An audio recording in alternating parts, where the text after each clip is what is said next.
আজকে শুধু কিছু মাকে নিয়ে কথা বলবো। আজকে তোমরা সব মায়েরাই জানো আজকে নীল পুজো। সব মায়েরা আজকে সন্তানদের জন্য শুভকামনা করবে যেন সন্তানরা সারা জীবন ভালো থাকে, সুস্থ থাকে। তো আমিও সেরকম একটা মা, ঠিক আছে, আমিও সেই কামনাই করি আমার মেয়েও যেন অনেক ভালো থাকে, সুখে থাকে, শান্তিতে থাকে সারা জীবন। তো সেই কারণেই কথাগুলো বলা হচ্ছে। তো যাই হোক, এই পুজোটা আজকের দিনে তোমাদের সবার ভালোভাবে কাটুক। আর আমার মোবাইল একদম চার্জ নেই, সুইচটা অফ হয়ে যাবে এখনই, জানি না পুরো ভিডিও করতে পারবো কিনা। তো আরেকটা কথা হয়েছে যে কারণ হচ্ছে যেন আমি সারাদিন উপবাস থাকতে পারবো না, এটাই আমার কষ্ট হচ্ছে ভেবে। কেননা আমি অনেকটা বছর ধরেই আমি সারাদিন উপবাস করে একদম নিয়মভাবে পুজোটা করি। কিন্তু তোমরা জানো আমি খুবই অসুস্থ।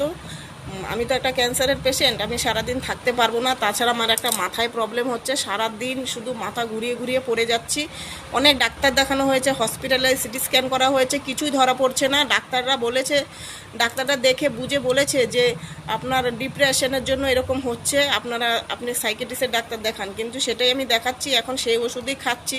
কিন্তু একটু সুস্থ আছি, কিন্তু যখন তখন শরীর খারাপ হয়ে যায়। কিন্তু পুরোটা আমি এর জন্য সারাদিন থাকতে পারবো না। 3টে অবধি উপবাস থেকে আমি জল ঢেলে এসে খেয়ে নেব। তো আমি কি কি বাজার করেছি তোমাদের চলো এক ঝলক দেখিয়ে দিই, ঠিক আছে। এখানে ফুল টুল সব কিছু কেনা হয়েছে আর এই বাজার করা হয়েছে। কালকে আমি করে নিয়ে এসেছি। আমটা কেনা হয়নি, আমটা বাজার থেকে আজকে নিয়ে আসবো।